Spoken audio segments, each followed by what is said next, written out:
Que signifie avoir droit à la vérité? Le droit à la vérité occupe une place centrale dans la démarche restauratrice de la justice transitionnelle. Il est en réalité parti d'un droit plus large qui serait un droit de la victime ou de ses proches d'obtenir des organes compétents de l'État qu'ils déterminent les violations et les responsabilités correspondantes aux moyens d'enquête et de procès, et ce, selon les termes de la Cour interaméricaine des droits de l'homme dans l'arrêt Velázquez contre Guatemala de 2000. Il faut d'abord bien distinguer la vérité historique, établie par les commissions vérité et réconciliation ou institutions équivalentes, et la vérité judiciaire. La vérité historique n'est en effet pas exclusive d'une vérité judiciaire qui serait établie par un tribunal à l'issue d'une action en justice. Il s'agit ainsi d'éviter que la justice transitionnelle ne se résume au seul droit à l'établissement des faits.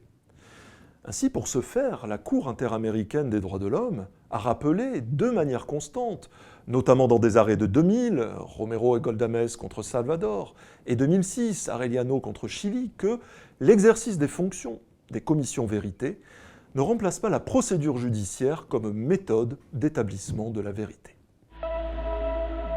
Les vérités historiques, révélées par les commissions vérité et réconciliation, ne sont donc pas un substitut du devoir de l'État d'assurer l'établissement judiciaire des responsabilités individuelles ou étatiques par les moyens juridictionnels correspondants. Ensuite, la vérité est autant une vérité individuelle, essentielle pour les victimes, qu'une vérité globale, destinée à comprendre les ressorts de la violence et à démanteler les ressorts institutionnels qui l'ont permise. La recherche de la vérité est donc sous cet angle une étape préalable et incontournable du déploiement de la justice transitionnelle. La création des commissions nationales chargées de faire la lumière sur les périodes de violence devient alors essentielle. À tel point que bien souvent, la justice transitionnelle est réduite au droit à la vérité et à son incarnation type que sont les commissions vérité et réconciliation, originellement inspirées de l'exemple connu sud-africain. Louis Joinet rappelait à cet égard que la recherche de la vérité est un standard fondamental du droit des victimes, car chaque peuple a le droit inaliénable de connaître la vérité sur les événements passés. Les victimes, ainsi que leurs familles et leurs proches, ont le droit imprescriptible de connaître la vérité sur les circonstances dans lesquelles ont été commises les violations. La création de commissions nationales chargées de faire la lumière sur ces périodes de violence devient donc stratégique et bien souvent indispensable.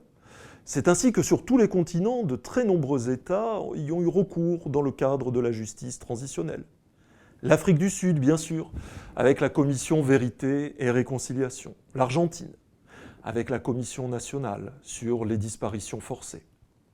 Le Canada, avec la commission Vérité et Réconciliation sur les pensionnats indiens. Le Chili, avec la Commission nationale de vérité et réconciliation, puis la Commission nationale de réparation et réconciliation. Madagascar, avec le Conseil de réconciliation malgache.